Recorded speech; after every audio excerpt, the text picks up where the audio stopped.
E o tema da mensagem já vai te colocar já pensativo de um monte de questão aí. Uma das maiores mentiras do inferno e da religião é te levar a acreditar que Deus fica em silêncio e por isso ausente. Com toda sinceridade, eu queria que você levantasse a sua mão. Esquece o tema. Eu sei que por causa do tema você já não vai levantar a mão. Quem achava que Deus fica às vezes em silêncio? Sabe, tem horas da nossa vida que Deus fica em silêncio. Levanta a sua mão só para... Hoje a gente vai quebrar essa barreira em nome de Jesus, cara. Deus não fica em silêncio. Se a gente for parar pensar no silêncio, o silêncio é uma coisa, em determinado ponto, muito ruim, né? Dependendo do silêncio, ele deixa a gente desconcertado. Né? Já brigou com alguém que fica em silêncio? Já brigou com alguém que fica em silêncio? Eu não sei você, mulherada, já teve DR com o teu marido, você briga, você briga com você briga com ele, briga com o filho, e todo mundo fica te olhando assim em silêncio? Hora do DR, olha pra frente, homem. Não vai arrumar, vai cutucar a onça com vara curta, olha pra frente. Só ri pra mim, ri pro seu pastor. Para com isso. Já aconteceu isso? Ela fala por você, fala por ele, responde, acontece. Esses dias a Bruna estava no carro, foi me reunir com uma pessoa, aí, agora é minha hora do microfone. A sua hora ia chegar. E você vai ficar só por isso? É ruim, hein? Aí eu fui tomar um café com uma pessoa, ela foi com outra pessoa, nós fomos aconselhar, e ela perguntou assim para mim, e aí, como é que foi o café? Eu falei, cara, foi bom, foi ótimo. Ela parou e fez assim para mim, foi bom, foi ótimo? Só que eu não perguntei para ela como foi o café dela. Ela ficou indignada. Tipo, cara, você não quer saber? Falei, amor, eu confio em você, tá tudo certo. Cara, isso matou ela. Ela, não, eu vou te falar, você querendo ou não, eu vou te falar. Falou, amor, não precisa, tá tudo certo, eu confio. Só confia que o meu café foi bom. Foi tudo certo. Ela falou, não, isso não vai servir de álibi para você tocar o nosso casamento assim, eu quero saber de tudo. Você conviver com uma pessoa que faz silêncio não é tão bom às vezes, né? Assim, deixa a gente desconcertado no relacionamento também. Mas como é que funciona isso com Deus?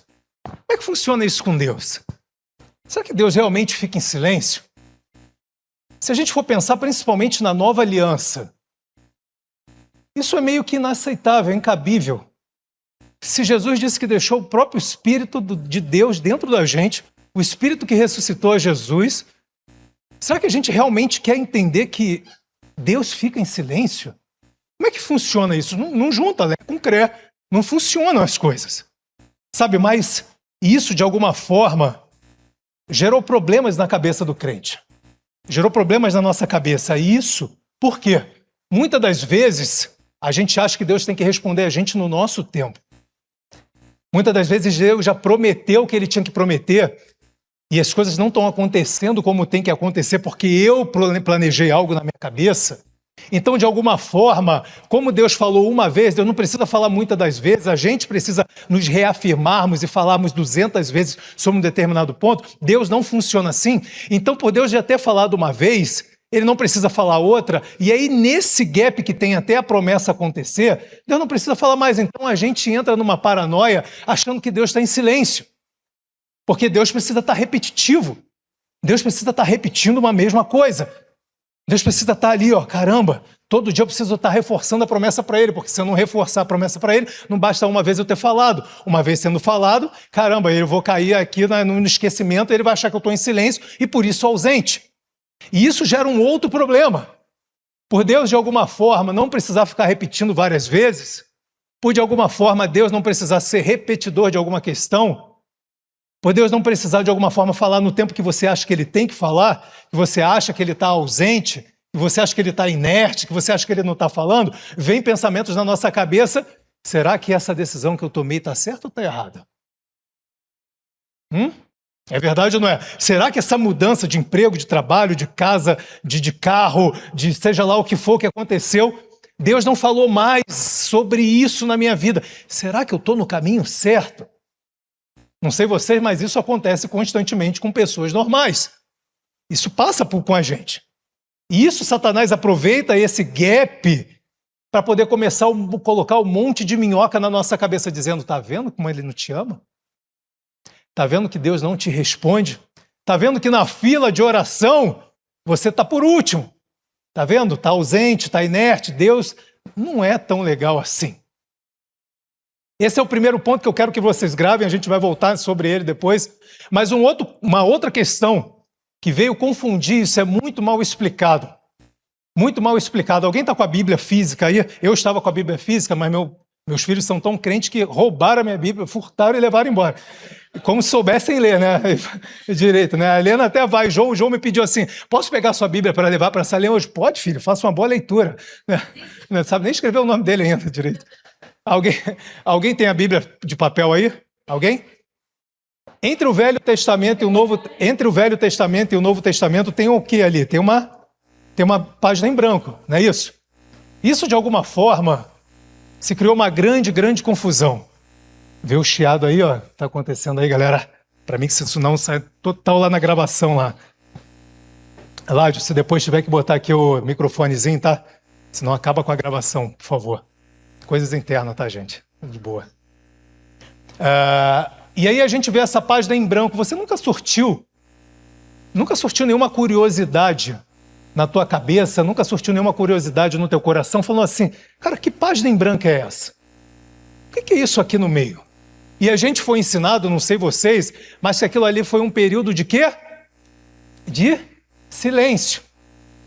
Aonde Deus para de falar no Velho Testamento e só vai voltar a falar no Novo Testamento. E esse período ali de silêncio, aparente silêncio, nos levou a crer que Deus estava inerte, que Deus de alguma forma estava aparentemente calado ali, Deus de alguma forma perdeu o controle do mundo, Deus de alguma forma ali não sabia o que tinha que fazer mais, então Deus ele estava silente, Deus ele estava ali. Esse período se chama um período intertestamentário, mas de uma forma mais culta falando, ou período de silêncio profético, ou período de silêncio de Deus. É exatamente essa página em branco aí. Mas você vai entender hoje comigo que essa página em branco aí, você vai mudar para sempre a concepção quando você olhar essa página em branco da tua vida. Essa página em branco, ela é muito mais do que você e eu imaginávamos. Essa página em branco, ela tem um mover absurdo de Deus sobre ela. Absurdo de Deus sobre ela. Para a gente poder avançar. Sabe, e te contando um pouquinho do que estava acontecendo antes dessa página em branco vir surgir, contando um pouquinho da história de Gênesis, se você for pegar de Gênesis até Malaquias, que é o último profeta, você vê problema atrás de problema, problema atrás de problema.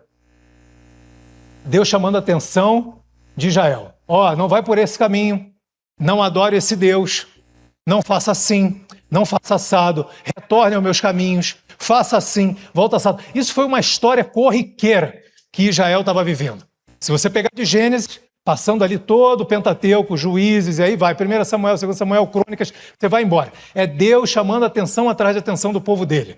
Cara, não vai por aí, não faça isso, não adore esse Deus, não faça, não vai, não acontece. E aí a gente chega no último livro do Antigo Testamento. O último livro do Antigo Testamento, o último profeta, no Talmud, se você pegar lá nos livros judeus, vai lá, é Malaquias. E aí ele termina desse jeito aqui, ó. Malaquias 1, de 6 a 8. O filho honra o pai, isso aqui é Deus falando com o povo, e o seu servo, o seu senhor. Se eu sou o pai, onde está a minha honra? Se eu sou o Senhor, onde está o meu temor? Diz o Senhor dos Exércitos a vós, os sacerdotes, que desprezais o meu nome. Os sacerdotes estavam usurpando, os sacerdotes aqui estavam contaminando, prostituindo o templo. O desprezais o meu nome. Vós dizeis, em que nós temos desprezado o teu nome? Ofereceis sobre o teu altar, sobre o meu altar, pão imundo. E dizeis, em que te havemos profanado? Nisto que dizeis, a mesa do Senhor é desprezível. Acabou não entrando o verso 8 ali. E essa foi a história de Israel, se a gente pegar do começo ao fim. E a gente vai para o capítulo 2, a gente vai para o capítulo 3, a gente vai no capítulo 4, a gente vê a mesma questão. Deus chamando a atenção de Israel por conta dele abandonar, por conta dele virar as costas e tudo mais. E aí, não tendo mais o que fazer, Deus, depois de dar tantos toques, chamar tanta atenção, aí Deus se cala. E aí entra o período que eu falei aqui, que é essa página em branco na tua vida, na tua Bíblia. Esse período que a gente chama de período do silêncio profético. Depois de Deus ter chamado a atenção inúmeras vezes, através de profetas, sacerdotes, através da galera que era usado para poder falar com Israel, ele lança em Malaquias 1, 2, 3, e parte ali do 4, chamando a atenção do povo e falando, cara, vocês precisam voltar para os meus caminhos, vocês precisam andar comigo. E a partir de então, não tendo mais o que falar, Deus se cala. Que é exatamente esse período que a gente viu. Mas Deus se cala não porque, sabe, ele estava de birrinha com o homem, porque ele está chateado, porque de alguma forma ele não quer mais contato com você, sabe? Cara, para de olhar Deus com a cabeça humana. Isso quem faz são você e eu. Isso quem faz é você e eu. A gente tem que parar de colocar a nossa cabeça na vertical e tentar implementar a cabeça de Deus da mesma forma. Então Deus, de alguma forma, ele não ficou imune da situação de Israel, do povo.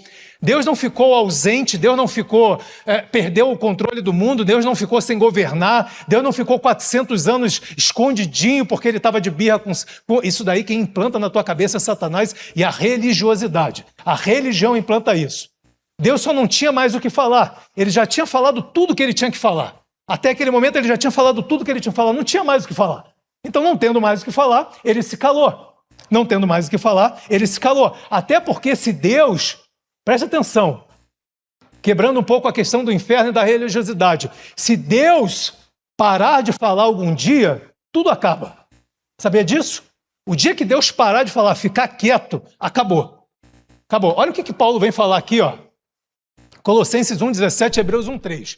Ele é antes de todas as coisas, ou seja, está falando de Cristo. E todas as coisas subsistem por Ele. Cristo é o quê? A palavra. Tudo subsiste pela palavra. Ele vai em Hebreus 1,3 dizer o seguinte: o Filho brilha com o brilho da glória de Deus e é perfeita a semelhança do próprio Deus. Ele sustenta o universo com o quê? Com a sua poderosa palavra. O dia que Deus parar de falar qualquer coisa, se realmente Deus estava quieto, ficou 400 anos quieto, sem falar nada, ausente e, sabe, a par do mundo, o mundo já tinha crolado, já tinha acabado. Porque tudo é sustentado pela palavra dele, tudo está sob o controle dele, tudo se baseia na palavra de Cristo, tudo se baseia em Cristo, está tudo sobre a ordem de Cristo. Mas como eu falei, o motivo pela qual ele parou de falar é porque ele não tinha mais o que falar. Deus precisava agora agir no sentido para que mudasse, para que nunca mais a relação entre Israel e o povo que viria depois, os gentios, mudasse. E a gente viu exatamente isso durante os 400 anos que se passaram, 420 mais ou menos ali, 415, que foi esse período de silêncio profético, período de silêncio de Deus. O que aconteceu nesse período? O que aconteceu nesse período? Aconteceu que Alexandre, o Grande, lembra dele? Teu vizinho? Ele pegou, ele ganhou todo mundo. Ele ganhou o mundo. Ele governou ali em torno de 12 anos ali. E ele conseguiu espalhar o grego por todo o mundo. Sabe o inglês que é hoje? É o grego. Durante aquele tempo, o grego se espalhou. E aí, 63 mais ou menos antes de Cristo, Roma surge, tomando tudo para eles, tomando toda a força, implementando ruas com uma tecnologia de infraestrutura nunca visto. Nunca visto. Então, de alguma forma, esse período que aconteceu, esse período que se passou, Deus estava silente com Israel porque ele não tinha o que falar, mas Deus não estava ausente. Grava isso que eu estou te falando.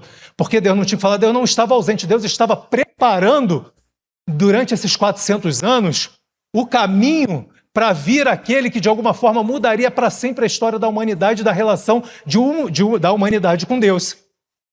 Durante esses 400 anos, Deus preparou um idioma chamado grego, para que esse idioma viesse a ser o idioma do Novo Testamento, e veio preparar ruas e caminhos onde que Paulo e todos os outros discípulos passaram, onde que esse evangelho seria anunciado. E onde que, de alguma forma, o grego, que foi a língua, né, o idioma, fosse anunciada. Então, durante esses 400 anos, Deus não estava ausente, Deus não estava parado, Deus não estava sem fazer nada, Deus não tinha perdido o controle do mundo. Ele estava justamente preparando o caminho para a chegada daquele que mudaria de uma vez por toda a nossa vida. E a gente vê exatamente isso quando a gente vai a Malaquias, deixa eu ver se eu coloquei aqui, Malaquias 4:2.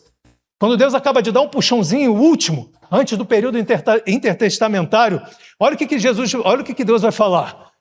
Eu estou chamando a atenção de vocês aqui, mas preste atenção.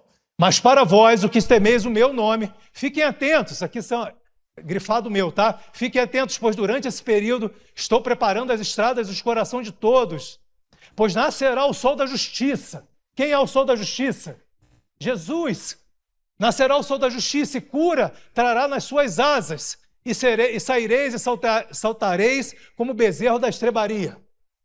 Havia uma promessa para o povo ficar ligado, dizendo, eu não tenho mais o que falar, mas durante esse tempo eu vou preparar o caminho para aquele que vai mudar para sempre a história da humanidade. Sabe, de alguma forma, eu respeito muito a doutrina, os doutrinadores, a galera que interpreta a Bíblia, que chama desse período de intertestamentário, ou período de silêncio de Deus, ou período de silêncio profético. Você sabe o que eu chamo esse período, essa página em branco, e você nunca mais vai esquecer? Período do amor e da graça de Deus.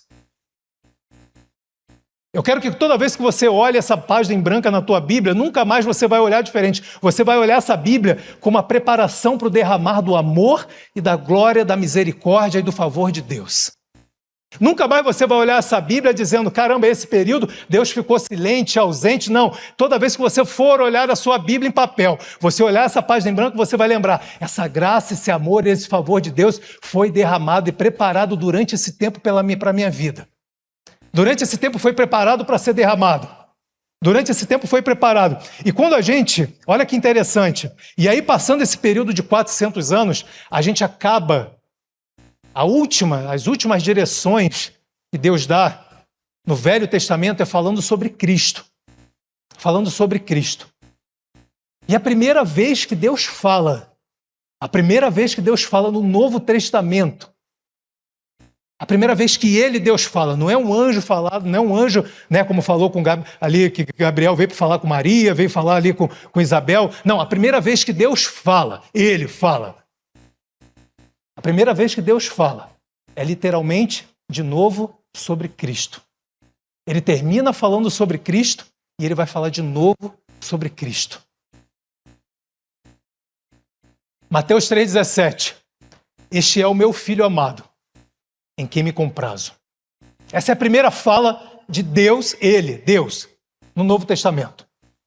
Ele termina falando sobre Cristo e ele começa falando sobre Cristo. Ele vem dizer o seguinte, preste atenção, daqui para frente, eu já preparei o caminho para a chegada, para derramar do amor e da graça dele. Daqui para frente é tudo com ele, sobre ele, para ele e por ele. É ele que é o meu filho, ele me comprazo, a ele deem ouvido, a ele escutai. Ele, é sobre ele. Sabe, e aí quando a gente vai, Hebreus 11, de 1 a 2, diz o seguinte, o escritor de Hebreus, havendo Deus antigamente falado por quem? Pelos profetas. De muitas maneiras. Aos pais pelos profetas. E a nós falou nesse tempo pelo Filho. Por Cristo. A quem constituiu o herdeiro de tudo, por quem fez também o mundo. Deus, quando está falando com Jesus naquele momento, naquele primeiro momento, esse é o meu filho a quem me comprazo. Ele está dizendo, toda a plenitude da tua vida que você precisa está sobre esse nome, está sobre esse cara, tudo está rodando sobre ele. Ele é o centro da igreja, ele é o centro do louvor, ele é o centro da pregação, ele é o centro do teu trabalho. Não existe vida secular. Escuta o que eu estou te falando, não existe esse negócio, minha vida na igreja e minha vida secular. O do crente, a vida do crente é a vida dentro da igreja, fora da igreja, honrando a Deus com seus bens, com a sua família, com suas finanças, entendendo que ele é o centro de tudo. Aleluia. Ele é o centro de tudo. Quando você entender que ele é o centro de tudo no teu trabalho, nas tuas coisas, no teu estudo, nada te faltará.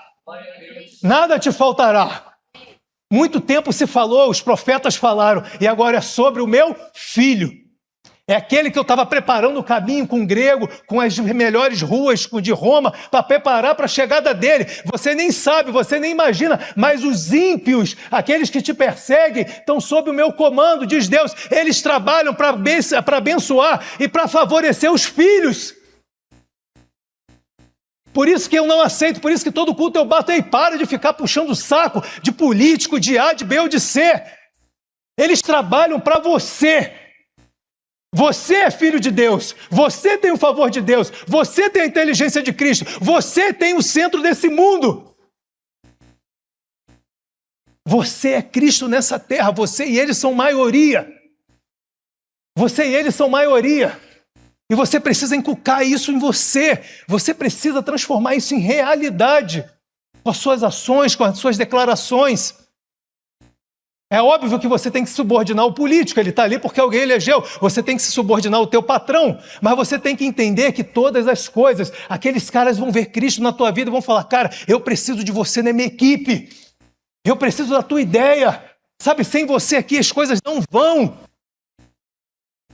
É assim que é o posicionamento, é assim que a gente tem que viver.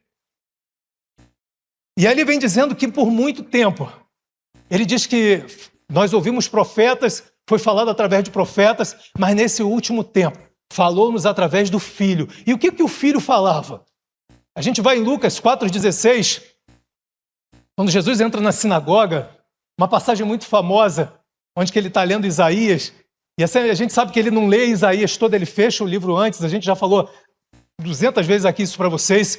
Ele diz o seguinte, o Espírito do Senhor, é isso que o Filho fala, está sobre mim, pois ele me consagrou, me ungiu com a unção para anunciar as boas novas. Ele não veio anunciar acusação, ele não veio botar dedo na tua cara, ele não veio te dizer para sair da mesa, ele não veio te dizer que você não merece, ele veio te anunciar a graça dele, as boas novas. Enviou-me para proclamar libertação aos cativos e aos cegos e recuperação de vista, para libertar os oprimidos e para proclamar o ano da graça do Senhor. Ele não veio proclamar a lei, ele não vem dizer, você cumpra 613 mandamentos. Se você não cumprir, você vai para o inferno. Ele vem dizer o seguinte, agora você está em mim, aquele que cumpriu a lei, e por isso você pode descansar, porque a maldição da lei não te atinge mais, porque você está escondido em mim. Você está escondido em mim. Então eu estou te anunciando isso, filho. Pegue isso no teu coração. Sabe, e é por isso que você e eu, entendendo que temos o favor de Deus, por conta que nós estamos em Cristo. É sobre Ele, porque nós estamos escondidos nele. Nós podemos acessar o trono da graça. Hebreus 4,16 diz o seguinte, cheguemos-nos, pois. Você chegue, vai, com confiança ao trono da graça, para que possamos alcançar misericórdia e graça, a fim de sermos ajudados em tempo oportuno. Sabe, a gente tem dificuldade muitas das vezes de nos achegar ao trono da graça confiante, sabe? Satanás elimina a nossa confiança todos os dias. Ele quer minar a nossa confiança todos os dias. Você não é assim, você não é assado. Tá vendo como é que te olhou torto? E essa mensagem foi para você. Olha só como é que está acontecendo. É sempre, sempre, sempre, sempre. Ele vem com um bisbilhotina no teu ouvido, lançando dados inflamados. E aí que entra a figura do Espírito Santo.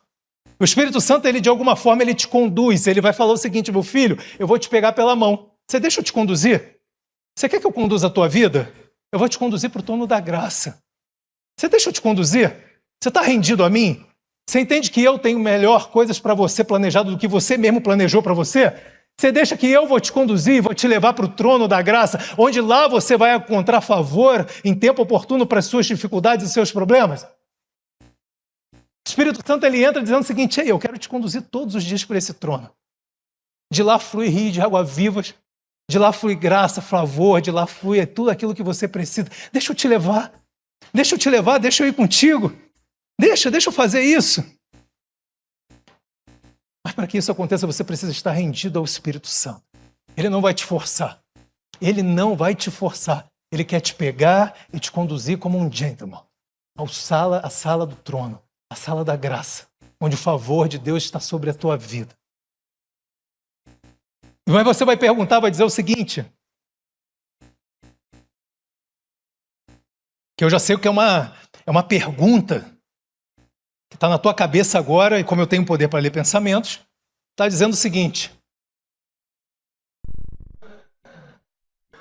pastor, me ajuda aí. Pastor. A Bruna implica comigo, ela fica mandando eu repetir 10 vezes. Não dá cãibra na minha língua, mas eu não consigo. Até Jesus voltar, conseguirei. Mas, pastor, então por que às vezes eu sinto que Deus não me responde? Eu tenho até me rendido ao Espírito Santo. Mas Sabe por que eu sinto que às vezes Deus não me responde, que eu estou em silêncio? Sabe que as coisas estão em silêncio? Primeira coisa que você tem que entender é que o problema não é de Deus, é teu. Desculpa a franqueza. Primeira coisa que você tem que entender é que o problema não é de Deus, é teu. Porque você não está escutando a Deus. Porque a sua rádio não está sintonizada na rádio dele. Está assim, ó. E quando a tua rádio não está sintonizada, você... E aí volta de novo. E aí, não, foi tudo legal. E o que ele falou aqui? Não, vai para lá. Não, mas como? Como assim faltou? Faltou alguma coisa, tá? A grande questão de você achar até hoje que Deus fica em silêncio nunca foi o problema de Deus. Sempre foi meu e seu. Sempre foi meu e seu. Porque a gente não está sintonizado na estação certa. Romanos 8,16, a gente já estudou bastante isso, mas vale a pena reprisar. O mesmo Espírito, ou seja, o mesmo Espírito que estava sobre Jesus, que estava em Jesus, é o mesmo Espírito que está em mim e você. Esse testifica no nosso Espírito. É ali que o Espírito Santo ele se comunica sempre, sempre. O Espírito Santo ele sempre vai falar no meu espírito e no seu espírito, constantemente. Rafael, mas às vezes parece que está em silêncio. Às vezes parece que de alguma forma eu não estou escutando. Quanto mais próximo você estiver, mais você vai conseguir identificar a voz do Espírito Santo. Aquilo que o mundo acha que é o sexto sentido, lembra que a gente falou sobre isso?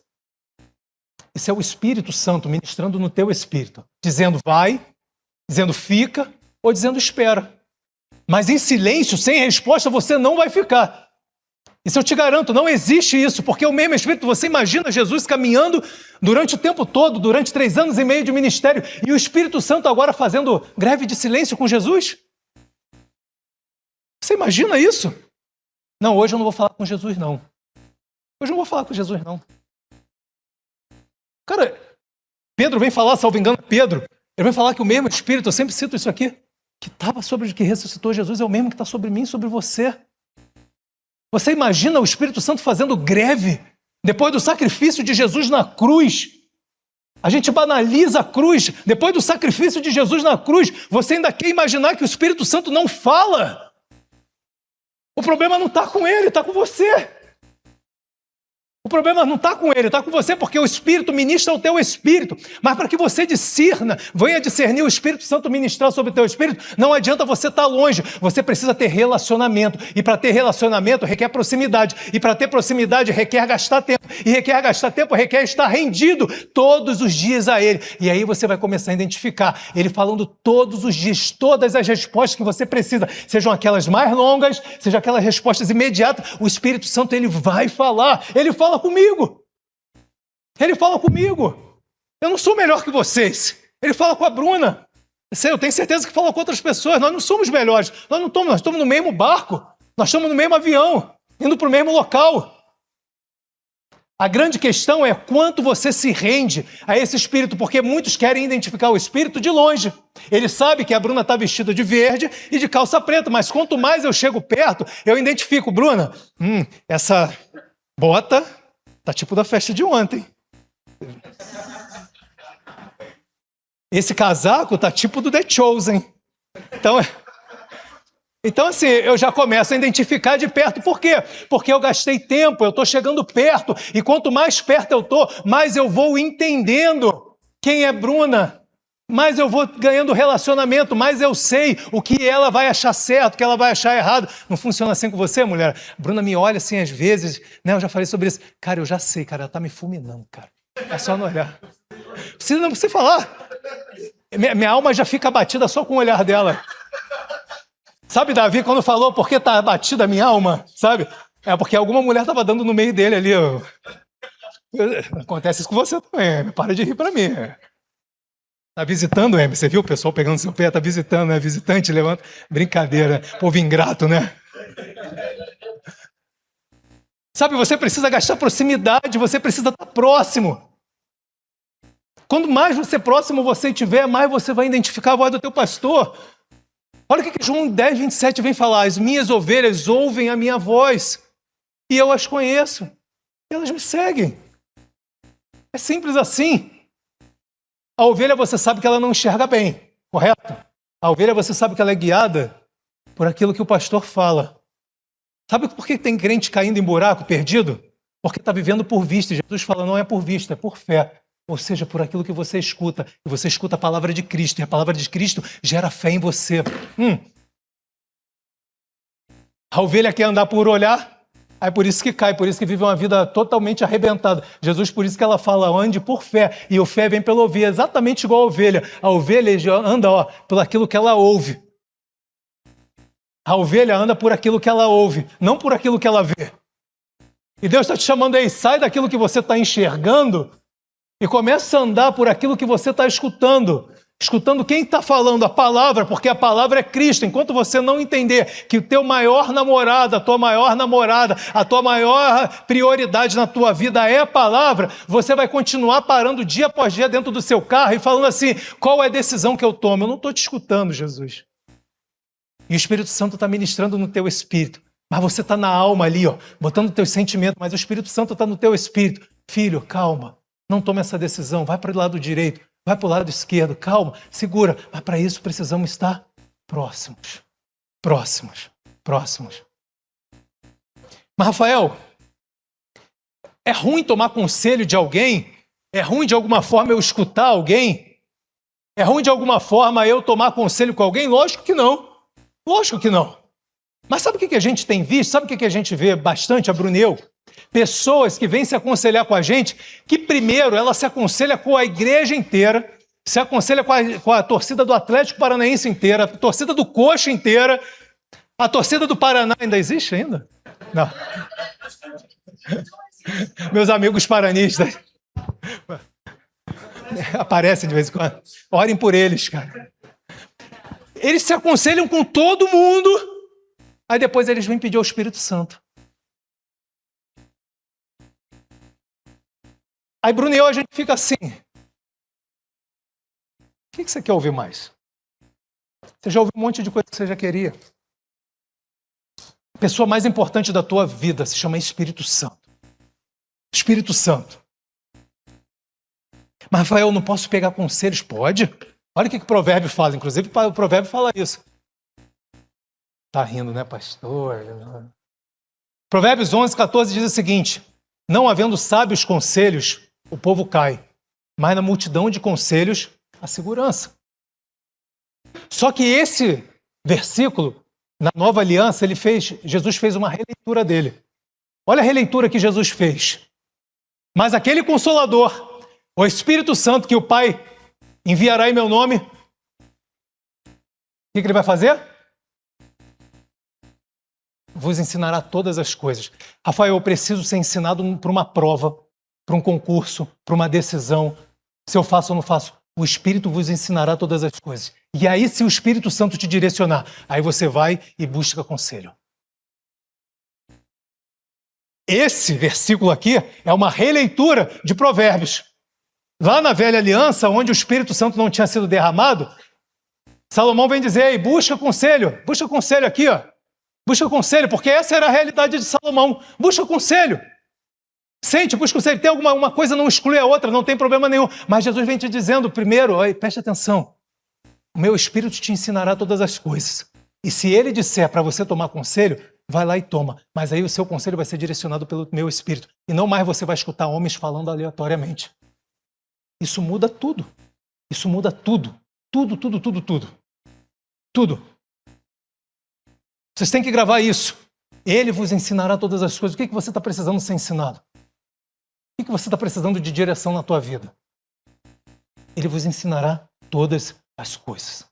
Todas as coisas. Todas as coisas. Sabe quando você conhece a Deus e sabe quem está dentro de você e sabe quem você é nele? Naturalmente, essas verdades ficam firmes em você.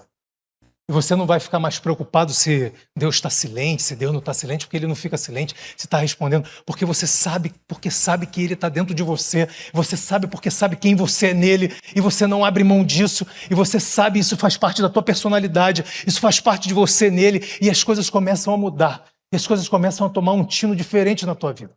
E a gente viu isso exatamente acontecendo na vida de Jó. Quantos lembram de Jó? Jó é um cara muito famoso, na Bíblia, seja crente, não crente, todo mundo um dia já ouviu falar de Jó. Jó é um cara que começa ali falando a história dele como uma pessoa bem-sucedida, uma pessoa temente a Deus. Mas era um cara, grava isso, que ele não conhecia Deus. O fato de você ser temente a Deus, de você dar dízimo, de você tocar, de você pregar, de você fazer boas obras, não significa que você conhece a Deus. O fato de você fazer um monte de coisa não significa que você conhece a Deus. Esse era o histórico de Jó. Esse era o histórico da vida de Jó. A gente passa, grava isso, do versículo 1 ao versículo 37, sem um diálogo de Deus com Jó. Se você pegar do capítulo 1 ao capítulo 37, desculpa, você não vai ver em nenhum momento Deus falando com Jó. Você pega no capítulo 23, só uma vez Jó se lamentando, dizendo, Deus, você não fala comigo. Mas quando você pega do capítulo 1 ao capítulo 37 de Jó, a única coisa que você vê é Jó tendo embate filosóficos, de existência e para mostrar quem que está certo, sou eu ou meus amigos. É só isso que acontece. Do capítulo 1 ao capítulo 37 de Jó, é só isso que acontece. Jó tentando se justificar, Jó tentando implementar uma cultura, Jó tentando ali embate filosófico com os amigos para ver quem está certo. E aí Deus só vai falar com Jó no capítulo 38. E olha o que Deus fala com Jó no capítulo 38. Deus não vai falar com Jó dizendo o seguinte, eu vou te dar um livramento, eu vou te ajudar, eu estou te respondendo isso e aquilo. Olha o que Deus fala com Jó. Quem é esse que obscurece o meu conselho com as palavras sem conhecimento? Prepara-se como homem e eu farei perguntas. E você me responderá. Onde você estava quando lancei os alicerces da terra? Deus já vem na canela já, né? Responda-me, já que você sabe tanto. Quem determinou as dimensões da terra? Certamente você sabe, Jó. E quem estendeu sobre ela a linha de medir? E os seus fundamentos, sobre o que foram postos? Ou quem colocou a sua pedra de esquina enquanto as estrelas matutinas juntas cantavam? E todos os anjos se regozijavam. E ali, depois vai para o versículo 12, 13, 14, ele vai continuando para mostrar a Jó. Eu não botei ali para não ficar muito extenso. Ou seja, Deus não estava preocupado em mostrar a Jó e responder a Jó o porquê Jó estava passando por aquilo. Deus não estava preocupado em mostrar a Jó, em dar uma resposta momentânea para o sofrimento de Jó. Isso é muito interessante. Jó vem receber uma fala de Deus, é a primeira fala de Deus no capítulo 38, e Deus começa a mostrar para Jó quem ele era. Quem ele era. Olha que interessante isso. Vem mostrar para ele quem ele era. Você sabe por que Deus estava mostrando para Jó, quem ele era e não respondendo o porquê das aflições de Jó? Porque se ele fica respondendo as aflições de Jó, a próxima aflição de Jó estaria de novo entrando em filosofias, em problemas e perguntando, Deus, cadê você, cadê você? Deus fez questão aqui de fazer Jó entender quem Deus era e quem habitava nele, porque quando ele entendesse quem Deus era, quem habitasse nele, nunca mais problema poderia vir, problema poderia acontecer, nunca mais Jó entraria em questionamentos e dizer, Deus, você não me ama, Deus, você não está perto de mim, Deus, você não me escuta, porque ele sabia agora por A mais B em quem ele tinha crido. Prestou atenção nisso? Prestou atenção? Pegou? Tanto que isso é verdade que Jó vem falar o seguinte, lá em Jó 42:5 ele não fala, muito obrigado Deus, porque você me respondeu a minha oração, você me justificou, você fez, você me restituiu. Não, ele vem dizer o seguinte, uma frase muito conhecida que a gente sabe, antes eu te conhecia de ouvir falar, mas agora eu te vejo com meus próprios olhos, eu te conheço. Ou seja, pode vir problema o que for, eu sei que você não vai ficar no modo multi dentro de mim, você não vai ficar em silêncio, você não vai me abandonar, porque eu tenho certeza que você pega pobres pecadores como eu era e me bota para sentar junto com Cristo em lugares celestiais. Então pode vir o que tiver que vir, eu tenho certeza que o meu Redentor vive e por fim se levantará em meu favor. Aleluia! Aleluia! Isso muda. Deus não está preocupado que você seja respondido, porque se você for respondido hoje, amanhã você vai cair no mesmo erro de buscar outras respostas. Ele está preocupado que você conheça quem é o teu Senhor. A partir do momento que você conhecer o teu Senhor, cara, você se torna imbatível em Cristo. Aleluia! E aí a gente vai para um exemplo a ser seguido. Um exemplo a ser seguido Deus me trouxe aqui a história de Abraão. Vamos ler juntos aqui? Vai acompanhando comigo. Depois eu queria voltar, Rafa, só no refrão da segunda música que você tocou. Você vai ver o porquê no final. Tem tudo a ver. Só no refrão antes de você ir para o terceiro louvor, por favor. Isso aqui é a história de Abraão, tá? Com Isaac. E aconteceu depois dessas coisas que provou Deus a Abraão. E disse-lhes, Abraão, e ele disse, eis-me aqui. Então Deus disse, tome o seu filho, o seu único filho, Isaac, a quem você ama, e vá para a região de Moriá. Sacrifique-o ali como holocausto, um dos montes que eu lhe te indicarei. Então Abraão se levantou cedo pela manhã e preparou o seu jumento, tomou consigo 2 dos seus servos, Isaac, o seu filho, depois de cortar lenha para o holocausto, partiu em direção ao lugar que Deus lhe tinha indicado. No terceiro dia, Abraão ergueu os olhos e viu o lugar ao longe. Pegou o seu filho e levou para sacrificar. Primeiro pit stop que eu quero fazer aqui é te chamar a atenção que quando a gente lê a Bíblia, muitas das vezes porque é uma história narrada, escrita, a gente pensa que os fatos ocorreram um atrás do outro. Tipo como Jesus, você acha que Jesus nasceu, veio, cresceu, começou o ministério dele, batizado por João Batista, foi, de repente ele saiu, entrou na sinagoga, batizou mais um, curou outro, e saiu e foi perseguido, e foi para o monte, e voltou, dormiu, e aí encontrou Maria Madalena, depois encontrou a sogra de Pedro, chamou os discípulos e foi, e aí 15 dias depois morreu e ressuscitou. Mas isso não é verdade. O ministério de Jesus demorou 3 anos e meio, então às vezes de um milagre para o outro ali, alguns meses, às vezes até se passaram. Não que Jesus não tenha feito outros, porque os evangelhos falam que ele fez tanto milagre que nem caberia num livro. Mas os citados aqui na Bíblia, muitas das vezes a gente não presta atenção, por ser uma coisa narrada, por ser uma coisa escrita, acho que uma coisa aconteceu atrás da outra. Mas não foi assim, às vezes existe um gap entre um milagre e outro, entre uma passagem de um local para o outro, até porque se você andar de um local para o outro, às vezes só andando demorava 40 dias. Então aqui é a mesma coisa com Abraão. Quando a gente escuta essa história muito famosa de Abraão, que Abraão pega Isaac e vai sacrificar, a gente escuta e fala assim, não, Abraão pegou, foi, levou, botou o jumento, subiu, foi para sacrificar. Não, mas foram 3 dias da caminhada de quando Deus pede a Abraão, Isaac, até chegar no monte indicado. Foram 3 dias. 3 dias de percurso. Você imagina a cabeça desse cara. Você coloca você como pai, como mãe na cabeça desse cara. Foram 3 dias de percurso, 3 dias andando.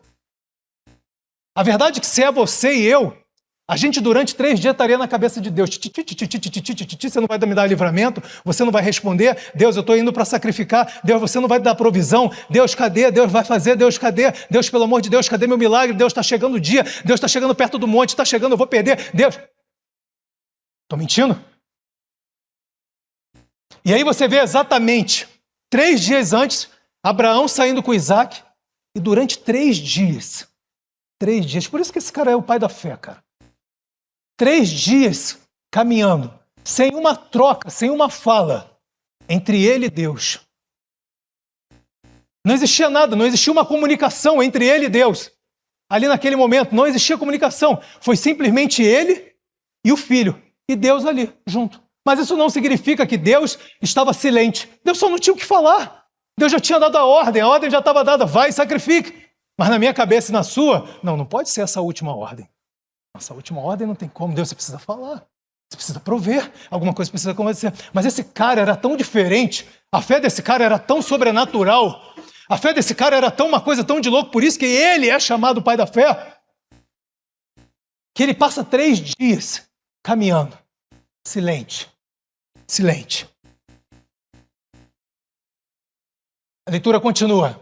Disse aos seus servos, olha isso, que loucura, fiquem aqui com o jumento, enquanto eu e o rapaz vamos até lá, depois de adorar, voltaremos. Você entende a convicção que ele tinha dentro dele?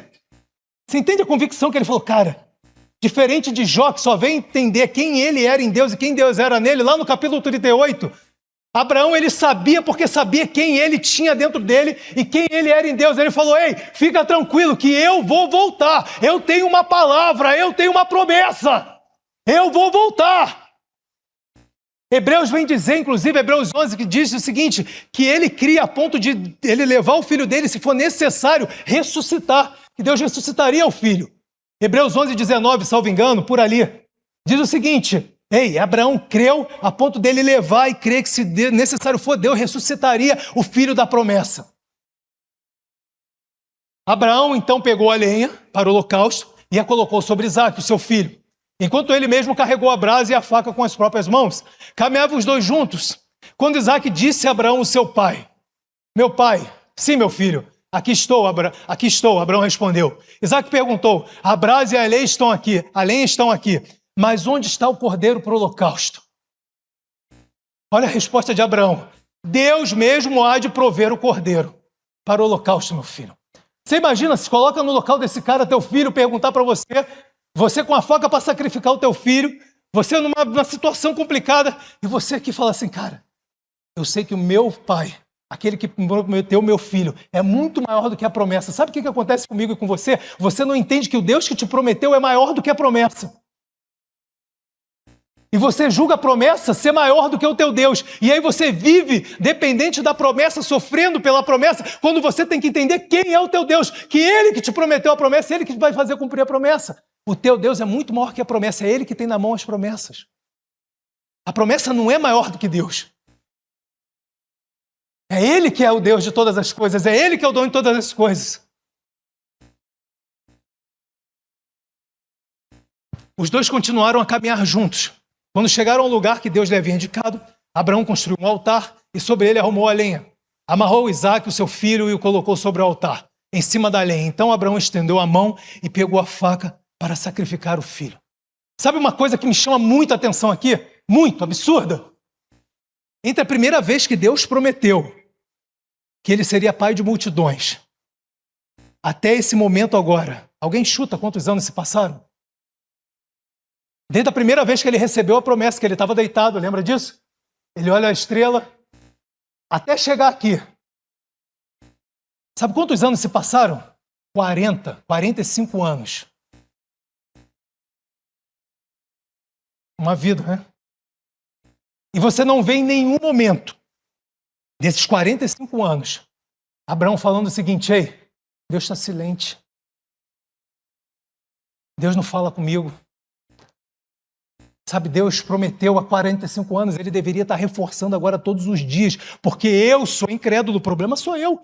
Então Ele precisa, para poder me mimar, falou há 45 anos atrás, e está continuando falando quase todos os dias, para me manter firme na promessa. A última vez que Deus fala com Abraão é depois que Ismael já tinha nascido, para reforçar a promessa. De lá para cá, nunca mais Deus toca na promessa. Você entendeu por que Abraão é o cara da fé? Porque Deus precisou falar apenas uma única vez. Deus lançou uma palavra sobre a tua vida, Deus te deu uma palavra de vitória, lançou uma única palavra. Ah, mas Rafael, mas tem 20 anos já, tem 30 anos dizendo que meu marido se converteria, minha esposa se converteria, que eu e minha casa serviríamos ao Senhor, que meu filho seria assim, que haveria restituição. Ei, basta uma palavra. Deus não é homem para que minta. Por isso que agora eu entendo que ele diz: Deus não é homem para que minta, nem filho do homem para que se arrependa. Havendo ele prometido, não cumpriria. Você e eu precisamos reforçar para o outro: ei, eu te amo, eu te amo, eu te amo, porque senão cai no esquecimento. Agora Deus falou uma vez que te ama, esquece, Ele te ama e ponto final. Deus falou que vai te abençoar, esquece, Ele vai te abençoar e ponto final. Deus falou que vai te curar, esquece, Ele vai te curar. Deus falou que vai restituir sua casa, seu casamento, teu filho, esquece, porque Ele vai fazer. Aleluia, aleluia, aleluia.